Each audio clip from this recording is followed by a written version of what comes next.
this video, we're going to be taking a look at how we can prep our files from ZBrush and get them ready to be sent over to a program like either Maya or Substance Designer or Painter. Some program that you're going to be able to bake your maps. Some people use Marmoset engine as well, but the bigger goal is to get this thing color coordinated in a way where anything that's colored with some bigger primary kind of colors, it's going to be easy for the programs to kind of pick up those big colors that you fill things with and be able to fill those easily with materials or create masks for that. So that's one thing we're going to do. The other thing is we're going to take this and we're going to decimate it down. So we're going to retain the look that we see, but we're going to drop the polygon count down quite a bit so it's a little bit more manageable to deal with in some of these other programs. So the goal is to color coordinate it and then also drop the polygon count for performance reasons. Okay, so let's go ahead and get started. So the first thing we'll look at is being able to fill this with some very simple colors. So I'm just going to go ahead and hold down Alt and then I'll click on the cannon barrel and I'll select this. It'll be the same thing as us going into the tool area and going to subtool and selecting it that way.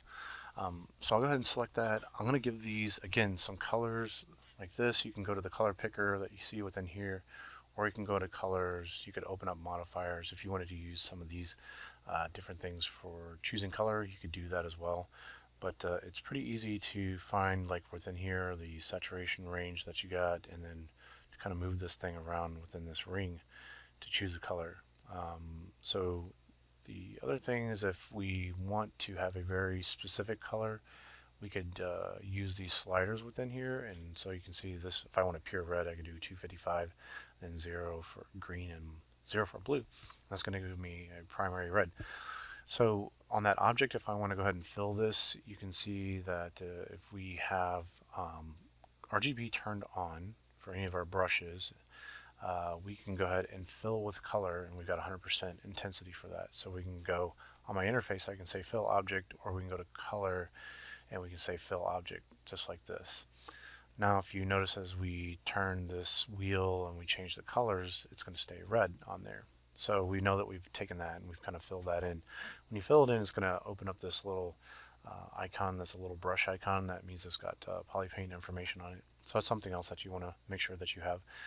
Now I'll just go ahead and do a green, and again, if I wanted a pure green, I can go to color and I could go make this maybe this is 0, this is maybe 256 right in there, and then let's see if I do the red down to 0, this is going to give me this pure kind of green that we see here.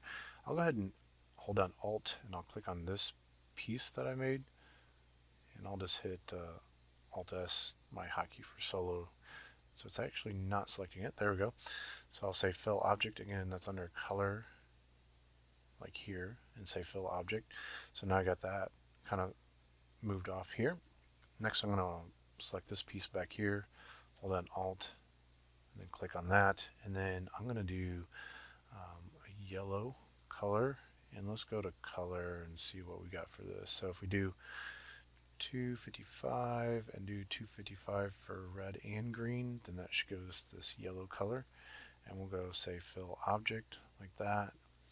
Then from here on out, I'm going to use some different colors. Like you can use black. Like you could fill something with black if you wanted. You could fill with something with like a darker gray, and so maybe I'll choose this and say fill object, and then maybe go here to these.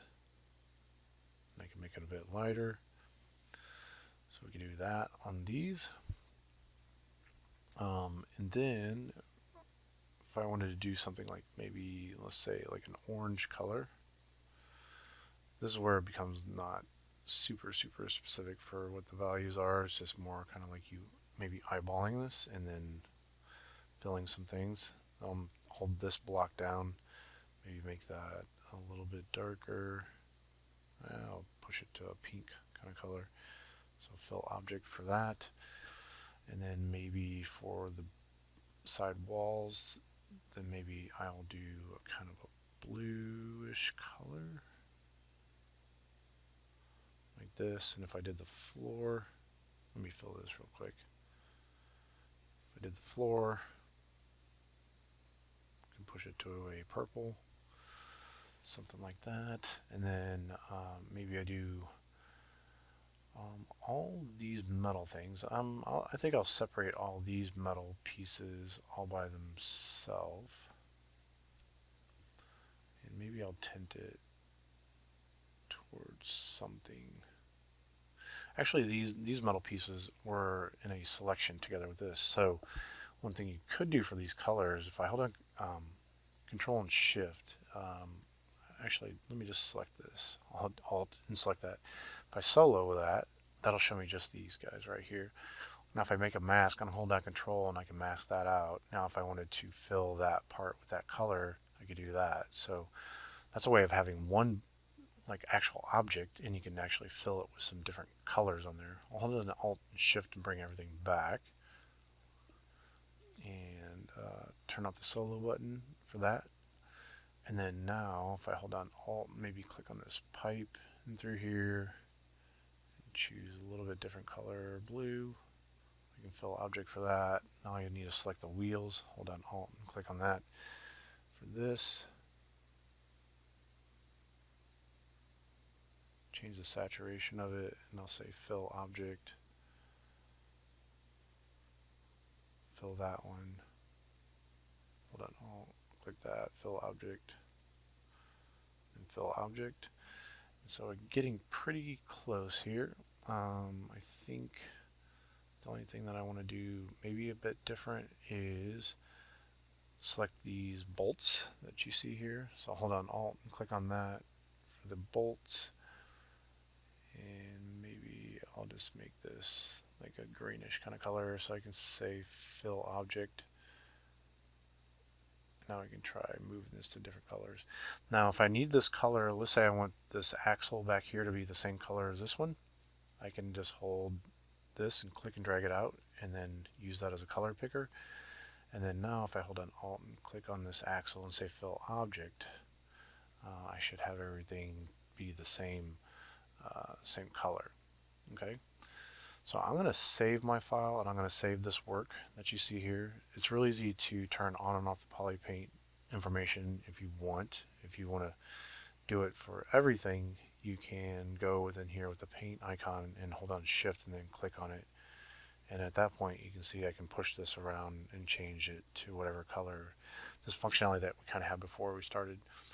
And if I hold down Shift and then click on that paint icon, let's see here, right here, then we can turn on poly paint information pretty easily for all different parts for that. So I'm going to go ahead and save this file real quick and then we'll get going on the decimation part.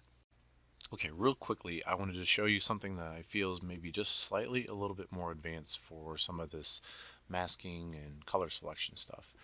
And so for the first thing on here, if you can see on this detail of this piece here, I'm just going to select it, hold on Alt, and I'm going to click on it, and we can turn on solo. Because I've got depth on the side of this, what I was able to do was turn off perspective like this, so it kind of flattens it out, move my camera to the side a little bit, hold down Shift, and it kind of snaps your camera to an orthographic view. And if I hold down Control and Shift, you can drag any part of the model and you can just say, okay, I want to just view that part of the model, and it'll show it. But knowing that, I'm going to hold down Control and Shift and just tap to bring everything back. Knowing that, I know there's some depth to this where this sticks out a little bit more than these pieces here. So what I was trying to do was just hold down Control and Shift and drag a really shallow piece of this, maybe right to about here, and then that would pick up a good chunk of that. I didn't want this darker part here, so I'll just hold down Control and Shift and then click again. So it took a little bit of time to get just that right depth to this, but I kind of dragged out from about there, and it kind of was revealing this detail that you see here. Now if everything else is hidden, you could, choose a color, and I chose this kind of orange color and then just said fill object. Again, that's under color, and you can say fill object within there. So that gave me this kind of detail here. So you can already see like it's going to pick up this really nice detail of some of this ornate stuff that we kind of sculpted before, and then get this difference here. So that is going to make a really easy mask for me in another program like Substance Painter. So that's why I want to kind of do that work. So I'll bring everything else back.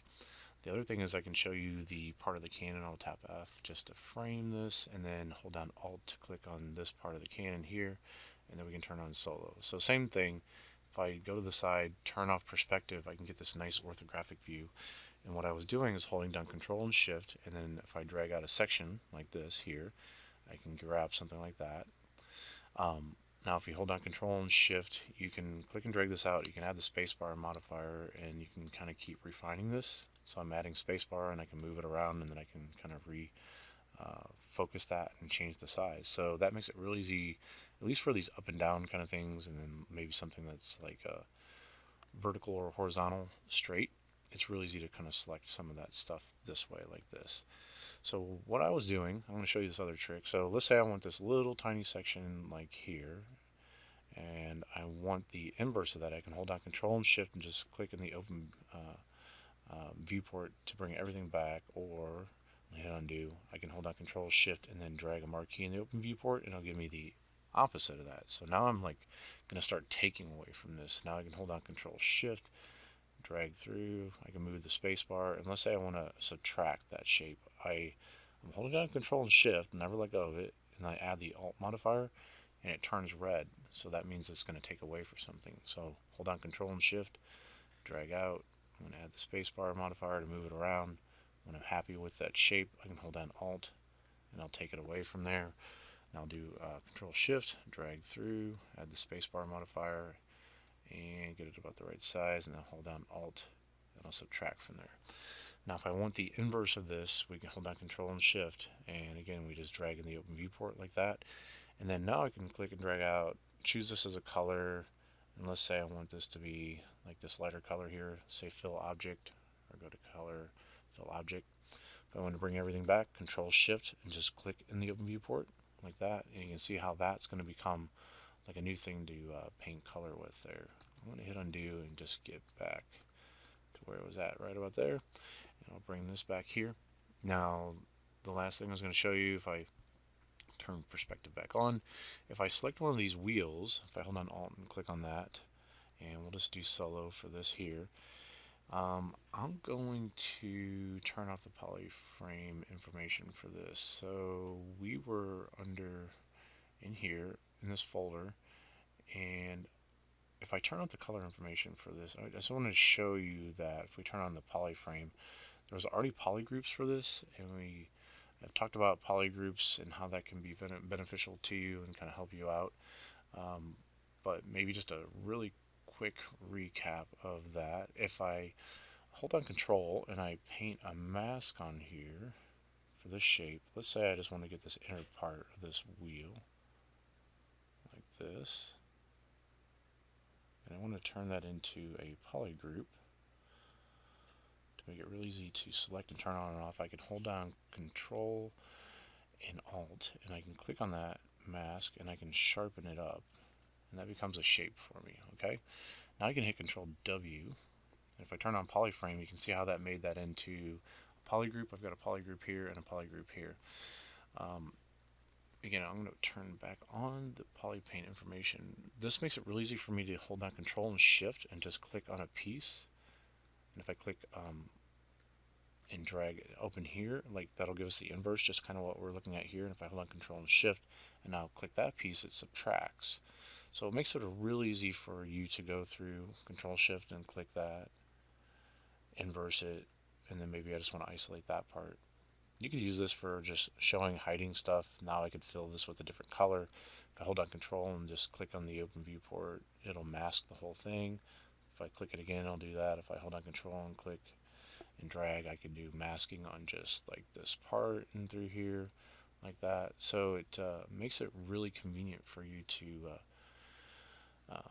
just do selections, right? So I'll hold down Control Shift. I just want that inner part. I just made a group for that, and then we can make it something like this color here, say Fill Object, and then now I've got the outer part of the wheel, this part here, and this part here. So again, I already had polygroup information on those things, and so it was really easy to fill the outer part of this versus this here, like that, right?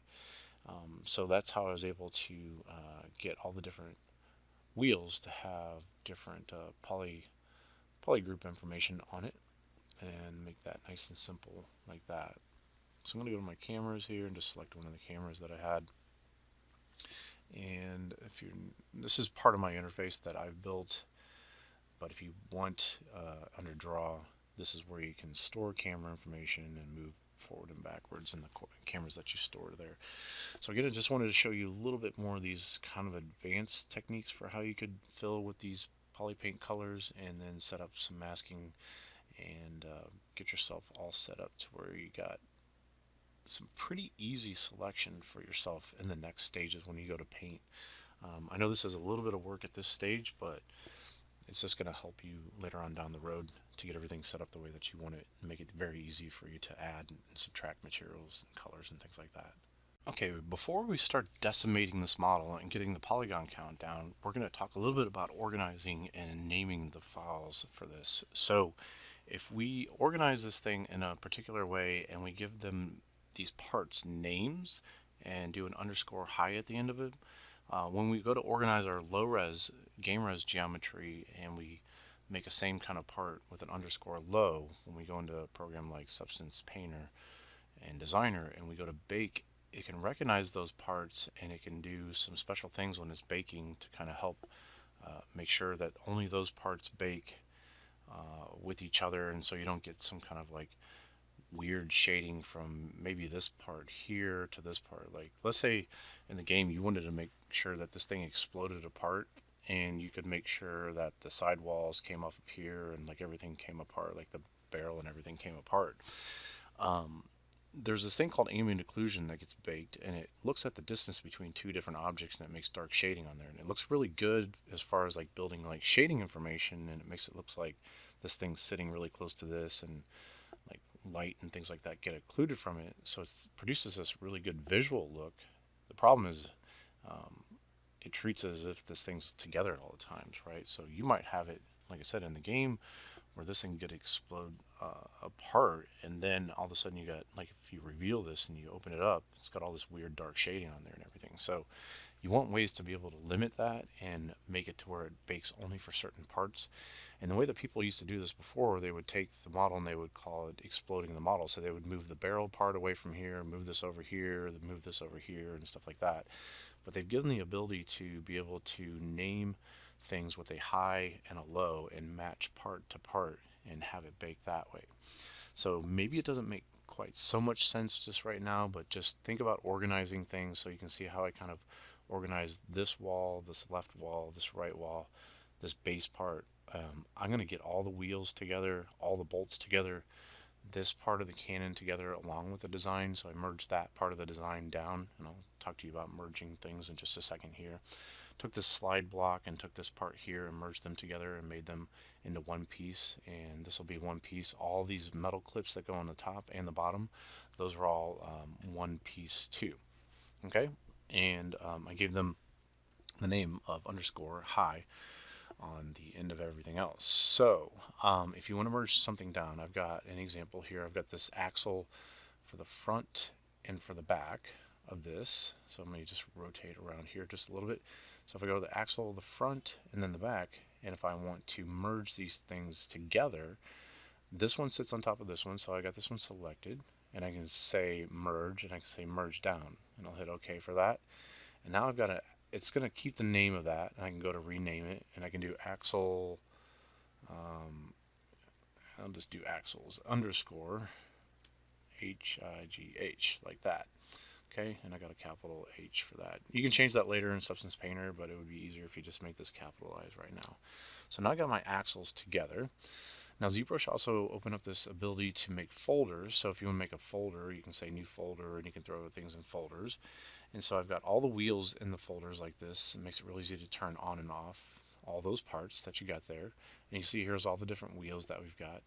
Now if you go to this little gearbox icon, you can click that, and they've got an option for merge the folder. So if you merge the folder, you can do that, which is kind of cool. It takes the folder, it hides it, and then it makes this new merged version that you see here. So now I can just rename these to wheels underscore high, like this.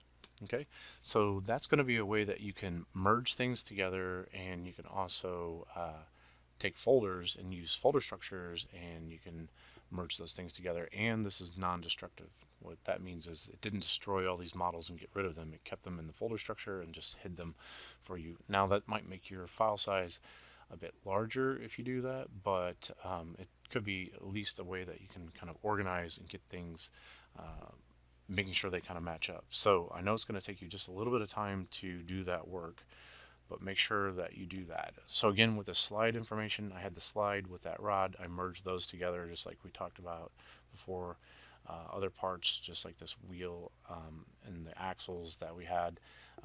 Actually, I need to rename this. So those should be axle, like this, right here. Axles underscore high. So I've got my axles, got this pivot point, the handle, the back of this, the cannon barrel. I do have these metal clips like this. This took on the name. I need to fix that. Didn't catch that. So these were actually the wheels. Okay. Like that. And I'll keep these for my wheels. We've got the bolts, and we've got the left and right side block for this wall high for this. Okay, so I'm just going to go ahead and I'll save over the latest version that I've got as my working version. And now that that's saved out and we've got that work done, now we can start moving on to decimation of the model. Okay, now that we've got our colors all set up and we've got our names done correctly, now it's time to actually start working on decimating the models and reducing the polygon count for ourselves. So I'm going to go ahead and select the cannon. I'm going to hold down Alt and I'm going to click on this part of the cannon, and this should have that selected for us. If not, hold down Alt. Just make sure I'm going to hit solo for that, just to check and everything, make sure everything's right. So now we can start working on this. I'm going to go ahead and use the Z plugin. That's where Decimation Master is. So I'm going to go to the Z plugins area, take this little icon here in the upper left hand corner, click and drag it over here to the left, and then I'll drag it into this area. And if you don't see that, you can double click that, open and close. So it should be open, but if not, you can just open it up here and you can dock things to the left or to the right. So I just want this open because we're going to be using the options for this quite a bit. So let's go to Decimation Master, open that up, and then what we need to do is say preprocess current. So that's going to pre-process this model that we have selected and for our subtool. It's going to go through a calculation and it's going to analyze the model, and then after that's done, we can start to interactively change the resolution of the model. Right in through here, and I'll talk to you about these two different things. So let's just go ahead and click this. While that's running, you can see it's going to analyze the mesh. It's going to give you kind of like a countdown for this, and depending on how high res that model is, it could take a little bit of time or it could take a pretty good amount of time. You could do pre-process current, you could pre-process all, and so it's going to do all the models that you see visible. That to me is just maybe a little more dangerous. I like to work in chunks to make sure like everything kind of, I get this part done, save it out, get this part done, save it out. So if we take a look and we take a look at the poly frame and we turn this on, it's really dense, right? I'm going to hit solo just so we're only looking at this thing, and we'll kind of zoom in a little bit. And this is how the model looks before we start reducing it, right? And so we've already pre-processed this, and now we can say percentage of decimation. So if we want to drop it down to, like, let's say 50% of what that model, the resolution of it was before, the polygon count, we could put it at 50. If we want to drop it down to 30% of what it was before, we can do that. I've found that you can go as low as like 12%. I might try like 15 or so, and then just say decimate current. Usually whenever I keep it at that level,